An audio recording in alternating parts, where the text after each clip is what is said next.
Para apresentar o provimento 72/2018 do CNJ, nós ouviremos agora o juiz Alexandre Chini Neto.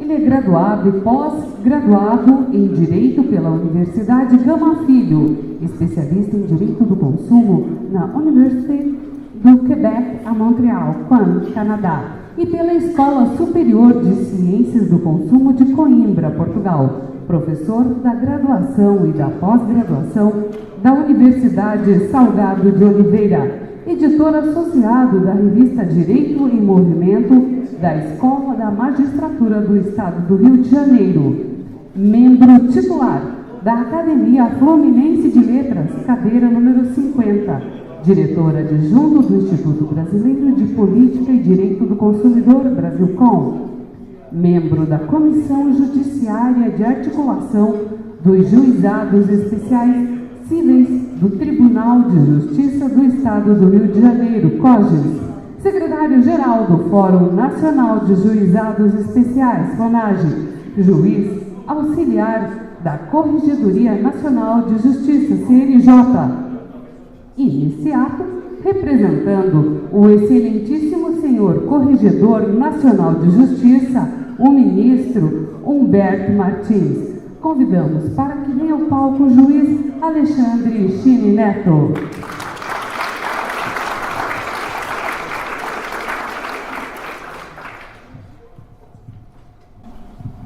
Bom, eu queria agradecer a todos, na pessoa do presidente João Norberto, também fazer uma saudação especial ao Corregedor-Geral do Estado do Paraná, desembargador Mário Elton, que teve aqui um compromisso, e cumprimentar também o fraternal amigo Rogério Barcelar.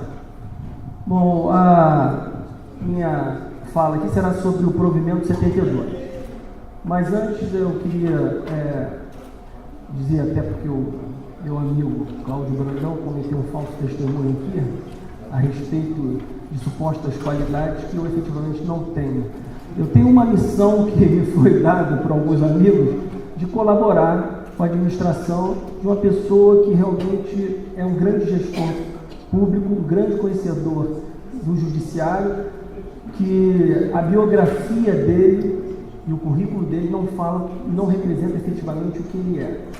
Só para os senhores terem uma ideia, hoje de manhã, ele, combinando que em Foz do Iguaçu vai ter agora encontro nacional, eu comuniquei para ele que estava aqui no Paraná e ele se lembrou que eu estava aqui para falar sobre o provimento 72 e falou: não esqueça de cumprimentar a todos e não vão.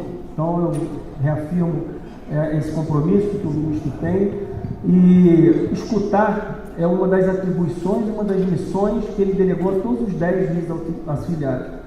Todo encontro, todo lugar que você estiver me representando, primeiro, ele brinca, não me diminua, escute. Vocês escutem tudo e tragam para mim. Então, todas as demandas e todas as considerações, o ministro vai ter conhecimento segunda-feira, quando ele estiver com ele em Foz do Iguaçu. Bom, o provimento 72, que trata sobre a mediação sobre as medidas de incentivo à quitação ou renegociação de dívidas, ele vem sendo questionado, discutido, porque, a princípio, se as medidas de incentivo seriam com a conciliação e a mediação, que é tratar de um outro provimento, e se haveria ou não a necessidade de ter um curso de especialização. O primeiro questionamento é que se faz isso, que isso seria um atraso, inclusive porque a própria provimento ele diz que é uma medida prévia à conciliação.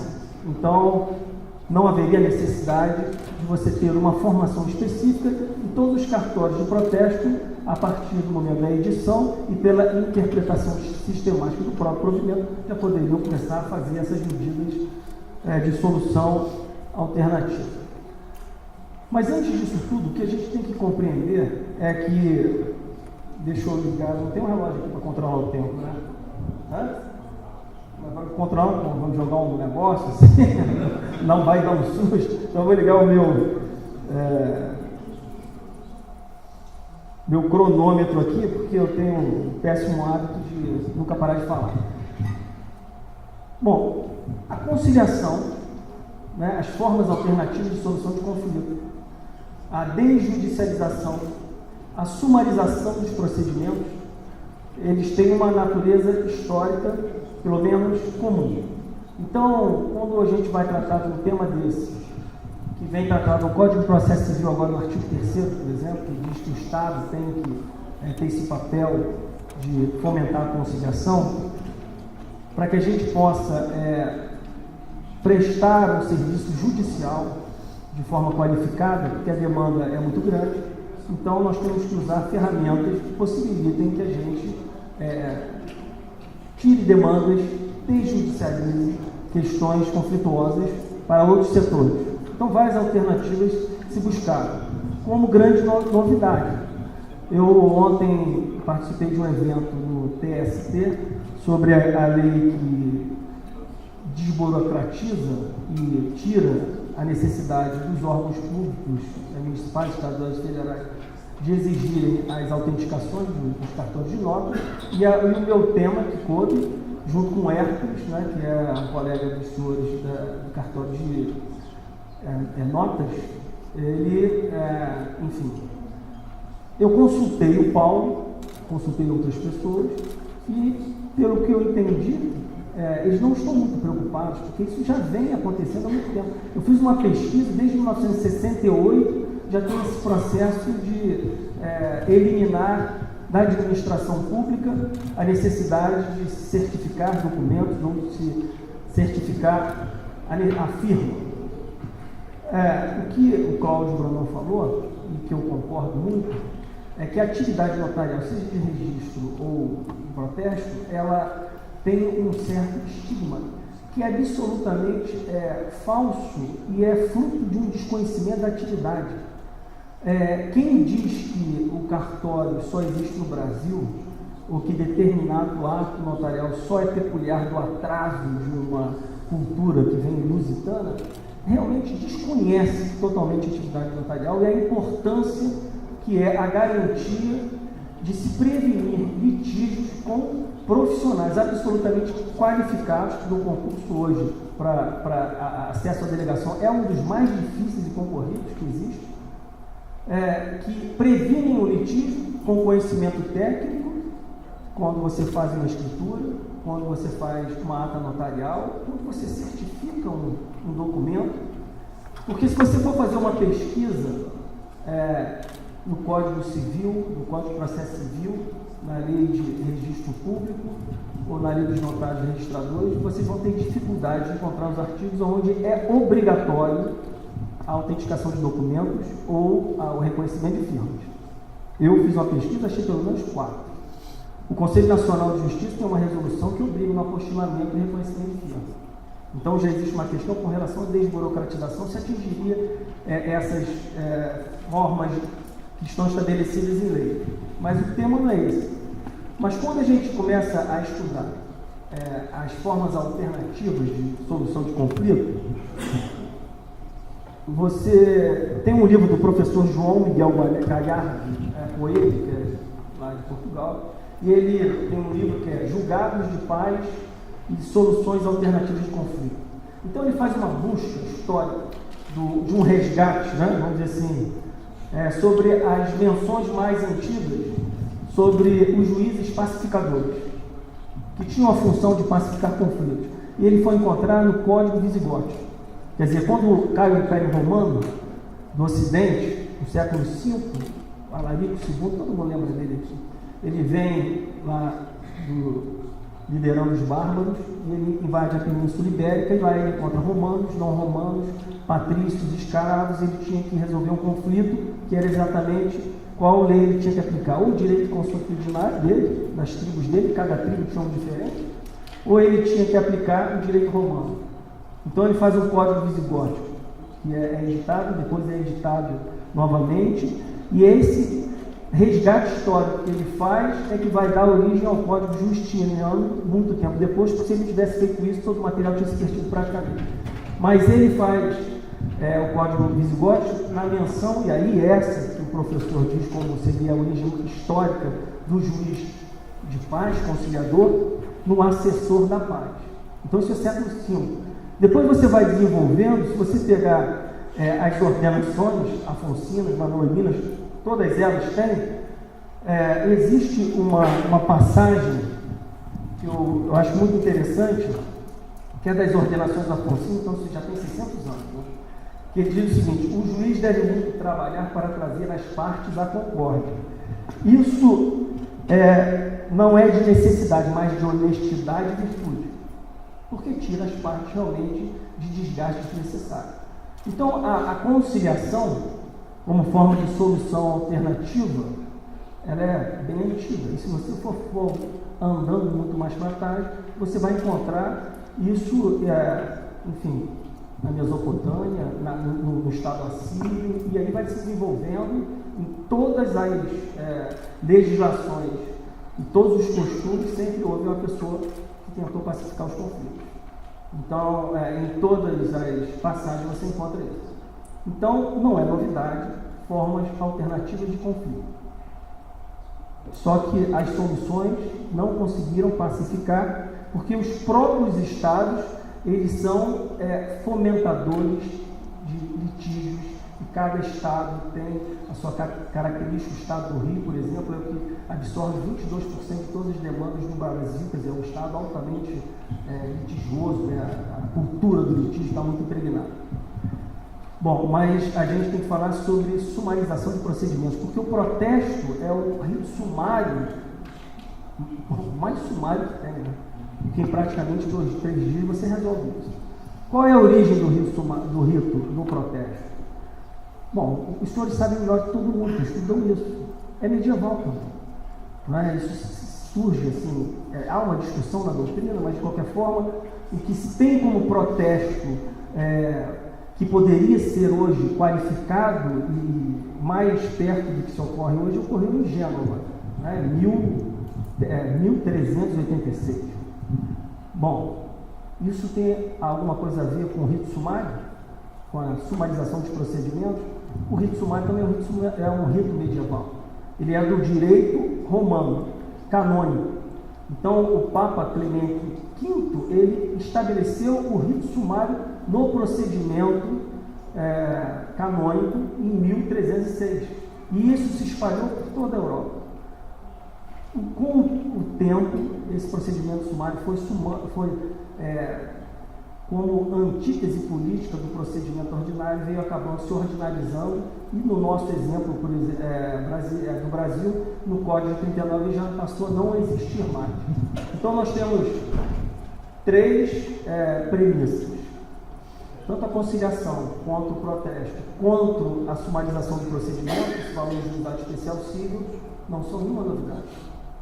Eu tive ontem uma palestra com o professor Vamp, e ele fez referência ao código alemão, ao código inglês, que obriga as partes que não tentaram a solução pacífica do conflito, que judicializaram, a irem para a mediação e arbitragem, sob pena de pagarem custas num valor muito mais elevado. Isso seria uma grande novidade? Nenhuma novidade, porque isso já era uma previsão da Constituição de 1824, outorgada por Dom Pedro I. Então, Dom Pedro, no artigo 161, ele diz: sem se fazer constar que se tenha tentado o meio de reconciliação, não se iniciará processo algum. Ou seja, não há condição de ação. Eu posso propor ação e ela vai ser julgada extinta por falta de uma das condições, que é você provar que propôs uma tentativa de solução de conflito. E depois, no artigo 160 e no 162, ele estabeleceu o juiz de paz, que tinha uma função de competência específica, várias, não só jurisdicionais, mas de conduta social, como tirar o bêbado da bebedice, previo, enfim, que tinham essas atribuições. Então, quando se discute essas questões como novidade, eu fico um pouco perplexo, mas tudo bem.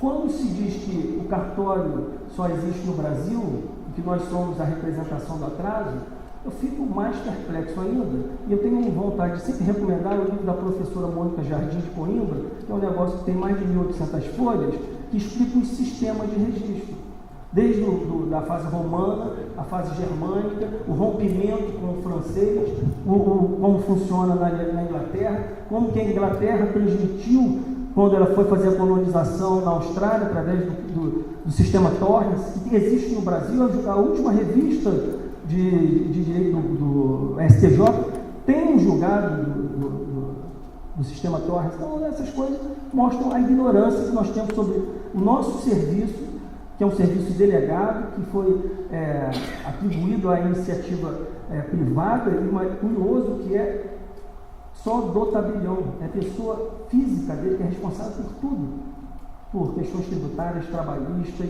enfim, recolher os tributos. Ele é um dos maiores fiscalizadores fiscais dos tributos.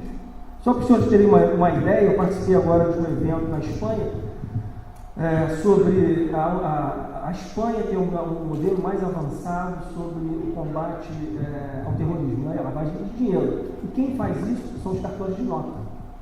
Esse modelo é um modelo que deveria estar se querendo trazer para o Brasil, porque o COAF, quanto mais informação você tem, menos informação você tem.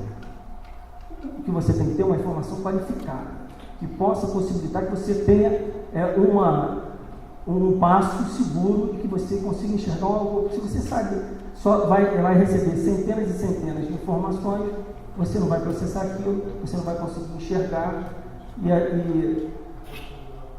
Uma das conquistas que nós tivemos aqui há pouco tempo, seja de moralização, seja de combate à criminalidade, foi porque a quantidade de informação chegou para uma pessoa que conseguia, que conhecia, que tinha capacidade de dividir, saber o que era informação qualificada ou não. Porque se não chegar, você não consegue absorver. Mas eu tenho um dado aqui que é muito curioso. Os cartórios de nota, no ano passado, eles movimentaram 944 bilhões de reais. Esse é um movimento estudiado entre transações imobiliárias. Daqui eles recolheram para os cofres públicos 4%, dependendo do estado, mas a média é essa. Então você vê o volume que passa. E passa por quê? Porque a iniciativa privada, ela tem, dos particulares, a certeza e a garantia de que o negócio vai prevenir um litígio. Desde quando você faz uma firmazinha, ou você faz uma autenticação, é prevenção. Então você tem um profissional qualificado, que fez a qualificação daquele título. Se aquele título, por alguma questão, não poderia ser qualificado, ou se ele não fez uma qualificação positiva, ele vai suscitar uma dúvida, e aí, então, aquilo tudo é resolvido, e o serviço é prestado de uma forma eficiente para um profissional que tem a competência para isso e que tem a garantia de que agora aquele imóvel que ele registrou é dele, porque só é proprietário quem registra. Então, é um valor muito alto que se tem, mas aqui a gente veio falar sobre o provimento, né? Bom, mas a sumarização do procedimento é importante que a gente acompanhe para que a gente tenha uma noção mais ou menos. Veja bem, o Poder Judiciário, no ano passado, ele recebeu 19 milhões de ações. Dessas 19 milhões de ações, sobraram 63 milhões de ações que não foram julgadas. Então, esse é o volume que nós temos de todo tipo de demanda.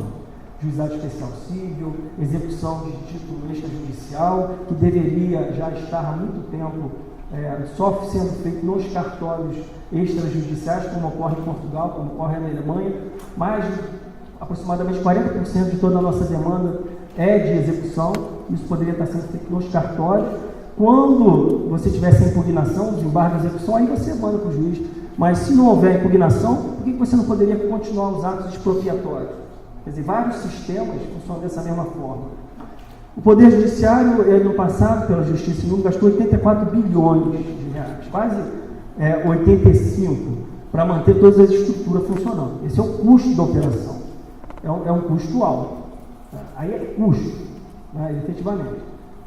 O Rio de Janeiro, que é o... Bom, então mais da metade das ações que ingressaram na Justiça brasileira, 55%, foram distribuídos para os juizados especiais cíveis. O rito sumário medieval, né, que quando vem para o nosso país, né, que vem através da Constituição de 1824, depois é levado para Portugal, ele desaparece, depois ele volta, depois ele vem como lei dos juizados de pequenas causas, o Hélio Beltrão, quando ele passa a fazer desburocratização do sistema, e aí vem na Lei 9.099, né, por força constitucional, no artigo 98, inciso 1. Esse juizado, ele responde a 55% de toda a demanda do Brasil. E ele custa, o custo financeiro daqueles 17% daqueles 84 bi, muito mais barato para você fazer 55%. E ele ocupa 14% da atividade, ou seja, da força física dos juizados especiais que englobam todo o nosso território nacional. O estado do Rio de Janeiro, que é o estado que mais litiga, foi por isso que eu peguei esse exemplo, onde você tem uma grande litigiosidade, ele corresponde a 22% de todas as demandas que é distribuído no Brasil. Então, só para ter ideia, o gráfico que está azul é toda a distribuição, inclusive os juizados, e depois o em vermelho é só os juizados especiais cíveis. Então você vê que a média histórica é sempre de 55%. Bom, aqui você tem um gráfico que corresponde ao volume de processos tombados, né, nos juizados especiais cíveis e nas varas cíveis. O verde é os juizados especiais cíveis e o azul e o amarelo é as varas cíveis. Então você vê que é quase que 3 vezes mais os processos que transitam no juizado com os processos das varas cíveis, e a gente nunca pode esquecer que as causas hoje são praticamente as mesmas, relação de consumo. Esse é o básico, é isso, relação de consumo. Então, o rito simplificado com o rito ordinário estão tratando das mesmas coisas. Então, não seria o momento de se otimizar os recursos, ou de rever toda a estrutura? Bom, no juizado especial civil, a média é de 212 dias. E na vara civil comum é de 1.273 dias. Essa é a média histórica. Então, um sistema medieval que continua absorvendo 55%, que custa muito menos, resolve muito mais rápido. Isso é para eu chegar no protesto.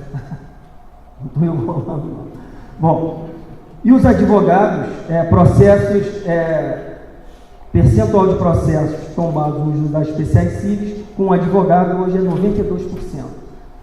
O processo no juizado você pode ser advogado até 20 salários mínimos, mas mesmo nessa faixa de 20, você tem 92% de todos os processos sendo distribuídos por advogados. Bom, agora, com relação à função do notarial na desjudicialização e na jurisdição voluntária, por que hoje nós ainda temos processo de jurisdição voluntária sendo judicializados? Estão perdendo recursos. Os cartórios têm um serviço eficiente para fazer isso. E a prova disso é o inventário, que é distribuído hoje, o divórcio, a separação, a recuperação judicial, mas o que eu estou esquecendo? Enfim, uso capião, né? Agora, só para ter uma ideia, mas eu esqueci bastante. Retificações, então, tudo isso que judicializou. Bom, então, só com relação à lei 11.441, da separação dos inventários, aí no próximo gráfico que eu vou montar, ela não traz a recuperação judicial e essas coisas. O Poder Judiciário, ele deixou, isso aqui é da Noreg, né? Essa estatística, quem mandou foi Cláudio Marçal que mandou isso. Então, foram retirados 2 milhões de processos. Menos 2 milhões de processos foram judicializados. Só com atividade notarial que os senhores exercem, né? Tanto no registro, na separação, no inventário, na partilha. O Poder Judiciário economizou, porque não teve que gastar, e teve a oportunidade de julgar outros 2 milhões de processos que não seriam esses, que antes dessa reforma estariam tudo lá. Bom, com relação ao protesto, que é o ato oficial e solene por meio do qual se faz certa a prova e a falta ou a recusa, né, do aceite, do pagamento, da obrigação originada em títulos ou documentos de dívida. Então, isso ampliou muito a possibilidade. Você hoje pode protestar qualquer documento que seja líquido e certo e tenha um valor nominal, um papel de pão. Mas nós ainda temos dificuldade discutindo se a certidão de dívida ativa é protestada ou não, e há pouco tempo recebi uma decisão que, como fosse, já está na lei, e alguns municípios não visualizaram o potencial que tem isso, e no Rio de Janeiro nós fizemos resoluções que posterciparam os emolumentos do protesto, e isso trouxe um benefício até para o próprio tribunal, que se surpreendeu com a resposta positiva. Porque, veja bem, o que acontece?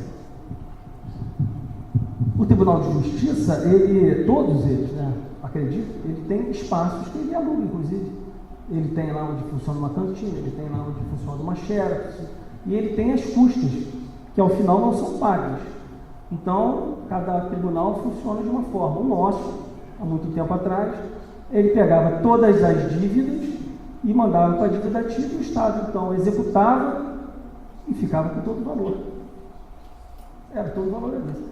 Depois que nós fizemos os convênios com o Instituto de Protesto, e eles passaram a protestar os nossos créditos, só no primeiro ano, se eu não me engano, foram 18 milhões que nós recuperamos. E hoje, eu nem sei mais quanto tempo, eu perdi a conta, mas acho que já foi mais de 38 milhões no outro ano seguinte. O salto é muito grande, e o Tribunal do Rio de Janeiro perdeu muito tempo nisso, porque São Paulo já fazia isso há muito tempo, não é? A postercipação dos emolumentos. Então, quando você acredita que você vai perder receita, você está tendo um pensamento equivocado, porque na verdade você vai apostar no pagamento e você vai receber lá na frente. Isso é demonstrado por dados estatísticos seguros, né? Então, bom, o protesto no primeiro semestre, esse aqui quem me mandou foi o Léo Amada e o Celso Belmiro, que mandaram essa estatística, então tenho certeza que ela é 100% confiável. Eu só vou falar dos títulos que foram, todo mundo consegue ver, né? Só títulos bancários no primeiro semestre, foram 4 milhões de títulos, que corresponderam a quase 7 bilhões e 500. Desses 4 milhões, 2 milhões e 638 foram recuperados, ou seja, em 3 dias os cartórios de protesto recuperaram 4 bilhões de reais, só no primeiro semestre. No segundo, eu não estou contando com a Procuradoria, né? Só o banco. 3 milhões de títulos, 7 bilhões de reais, 2 milhões de títulos, 4 bilhões de reais. Então, nós temos hoje, mais ou menos, 3 bilhões de reais circulando em títulos não pagos, que podem serem judicializados ou podem ser recuperados pelos cartórios, através do provimento 72. Então, é um valor significativo, eu acredito, né? Que você tem de recuperar, que você possa fomentar. Porque a função hoje do cartório, ela é uma função que é também de recuperar os títulos, mas também de recuperar a cidadania do superendividado. A pessoa superendividada, ela pode utilizar o cartório extrajudicial para propor uma solução, uma alternativa viável de pagamento. E aí você traz essa pessoa de novo ao mercado de consumo, né, e gera riqueza de novo. Então, esse papel, vamos dizer, social do cartório, se você pensar no seu cartório só como uma fábrica de dinheiro, é uma opção. Mas você pode pensar, por exemplo, como o André Neto faz lá numa cidade da Baixada Fluminense, do estado do Rio de Janeiro, uma das mais violentas e mais pobres do nosso estado. Ele já qualificou todo mundo e ele contribui para que o superendividado retorne ao mercado de consumo. Isso é uma coisa muito importante. Mas esse é o potencial que os senhores têm, mais ou menos de 3 a 4 bilhões de títulos por aí, circulando. Que se os senhores não tratarem, ele vai para o judiciário. E aí aumenta o nosso custo. E aí aumenta a nossa demanda. E esse ciclo não fecha de forma positiva.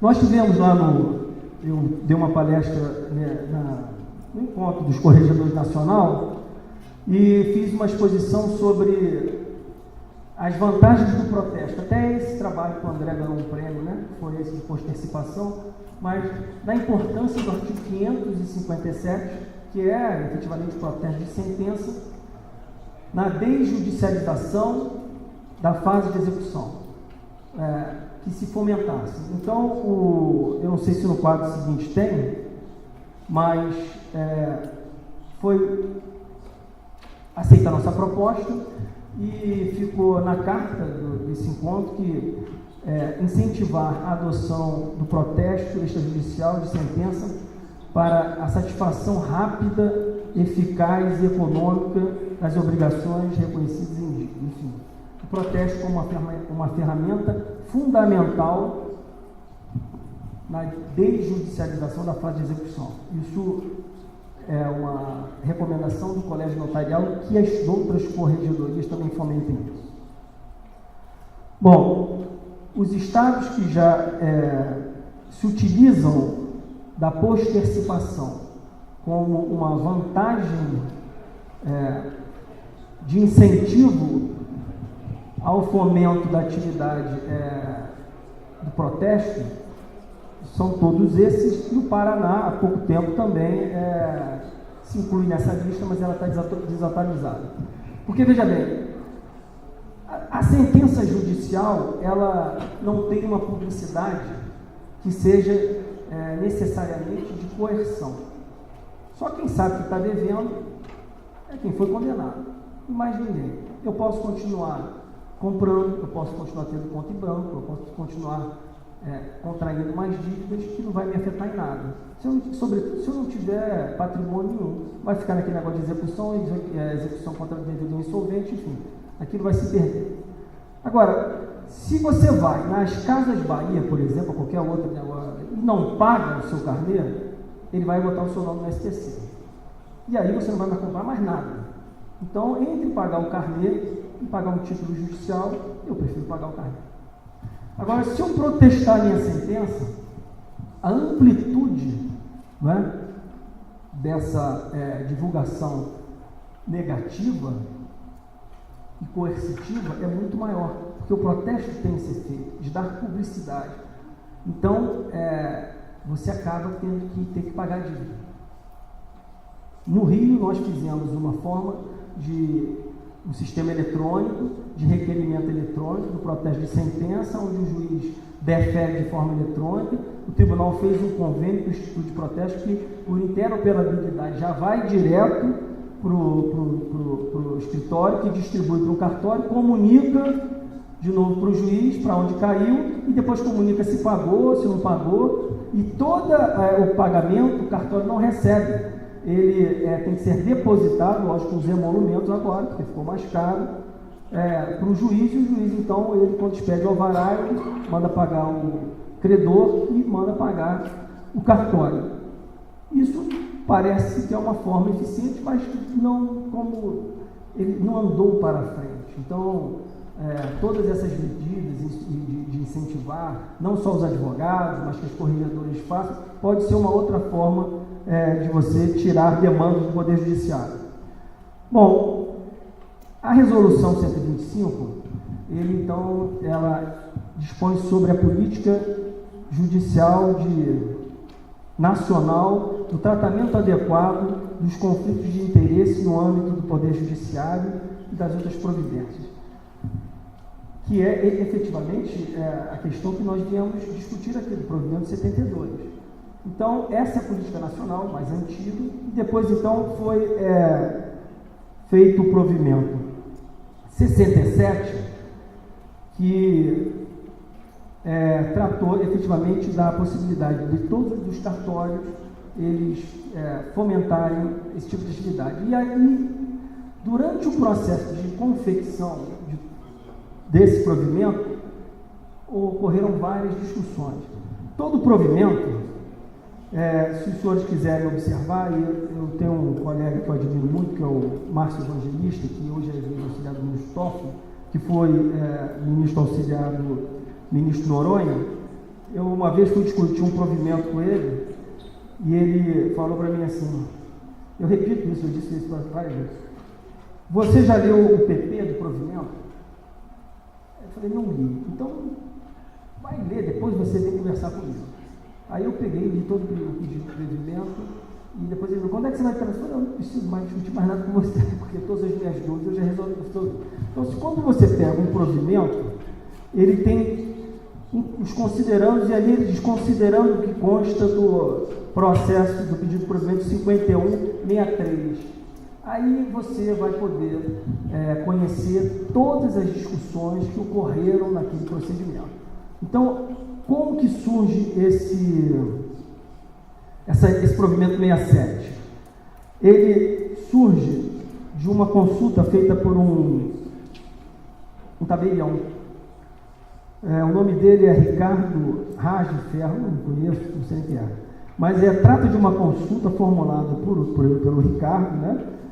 Delegatário de serventia extrajudicial, em que questiona a possibilidade dos notários registradores realizarem atividades de conciliação ou mediação no âmbito do processo de jurisdição voluntária extrajudicial dos cartórios. Então, houve um intenso debate e se chegou à conclusão que não era possível fazer.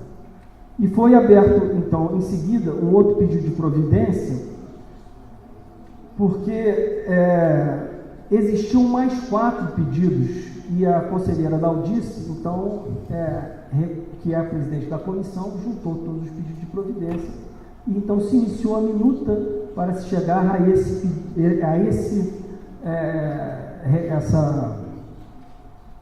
provimento 67. E houve um questionamento da Associação dos Advogados de São Paulo contra a minuta que estava lá.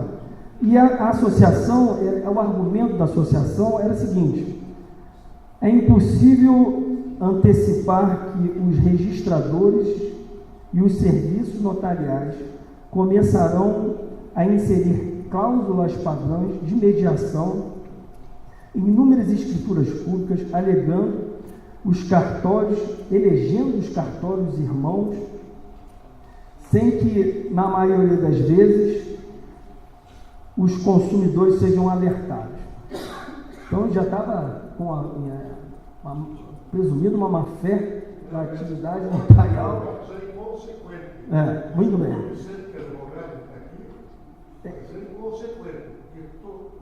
Eles querem a nossa ajuda sempre que precisa, mas na hora de você dar o troco, não.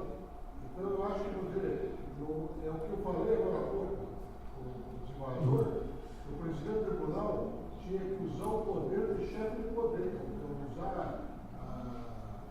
a autoridade de chefe de poder, não você se curvar à vontade da ordem. Bom, então, outro argumento é que o problema disso é que o consumidor, desavisado, estará nos termos da legislação da jurisprudência em vigor, abrindo mão do próprio direito de ir à justiça. Veja bem que o provimento, ele tenta desjudicializar, ele traz o princípio da boa-fé. Bom, o requerimento foi indeferido e o provimento, então, foi aprovado. E entrou... passou, então, a vigorar. Então, finalmente, nós chegamos aqui no provimento 72, que ele também inicia com um requerimento do Instituto de Protesto e da Noreg. Esse é o 125.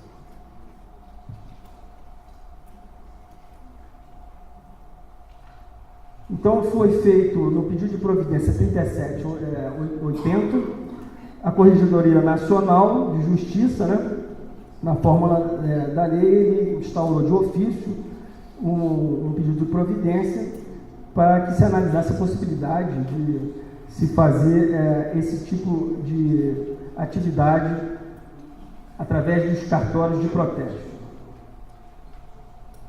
Então, a Associação dos Notários e Registradores do Brasil, o Instituto de Protesto do Brasil fizeram essa consulta, que se possibilitasse também que eles fomentassem essa atividade.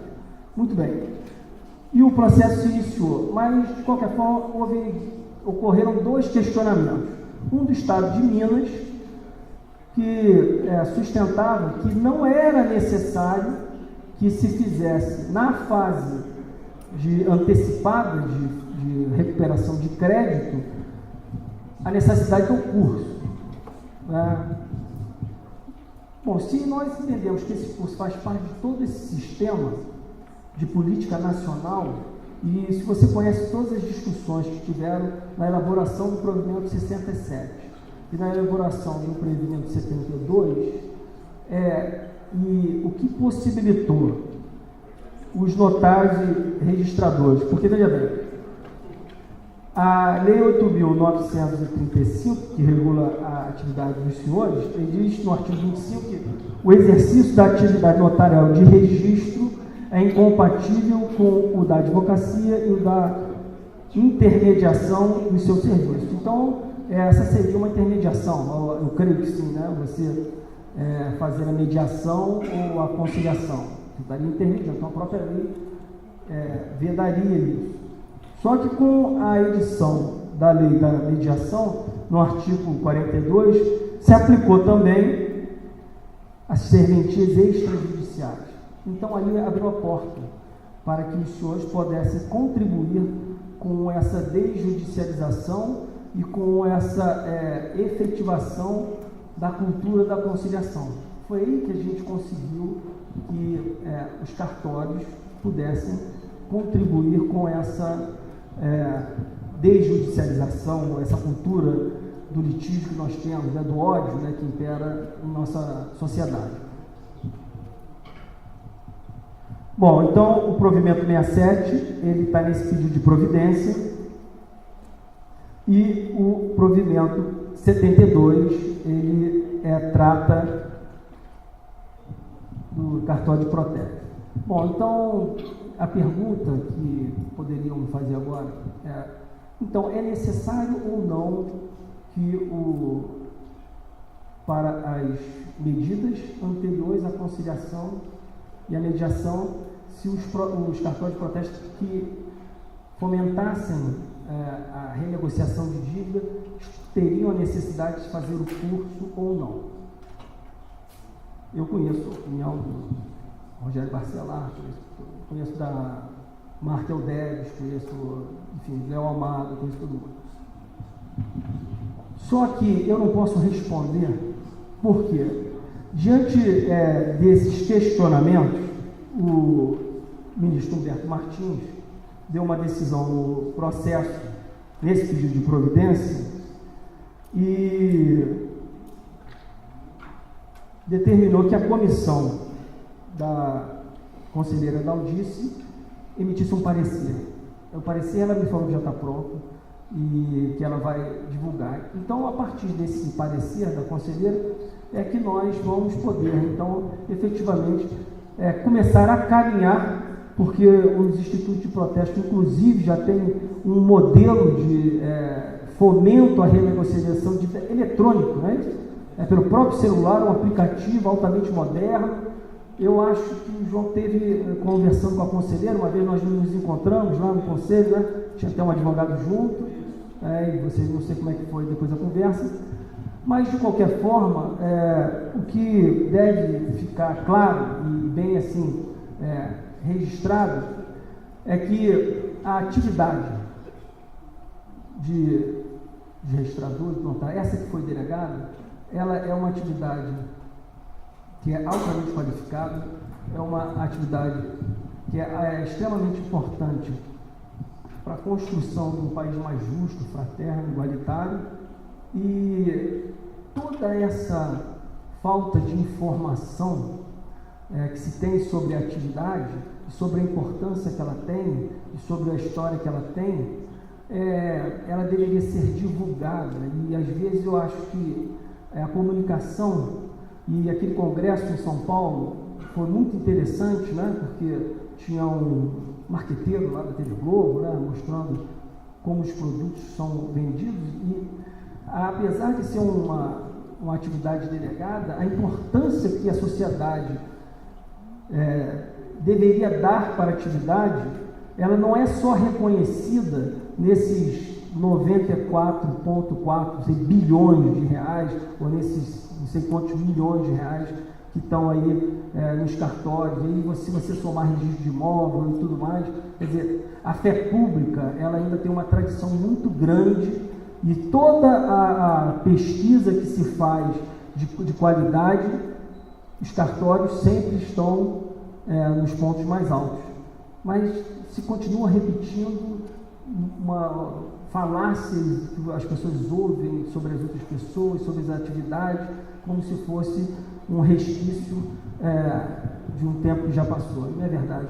Os cartórios, eles são o futuro da garantia jurídica, da desjudicialização e de uma harmonia que a gente pode ter para que a gente continue caminhando para um país mais justo, solitário e fraterno. Então, eram essas as palavras que eu queria falar com os senhores, agradecer muito o convite e, em nome do ministro Humberto Martins, dizer que nós estamos abertos, como todos os senhores que estão na diretoria sabem, para escutar as demandas e, efetivamente, o ministro que decide, tudo ele que decide. Então, eu agradeço muito obrigado.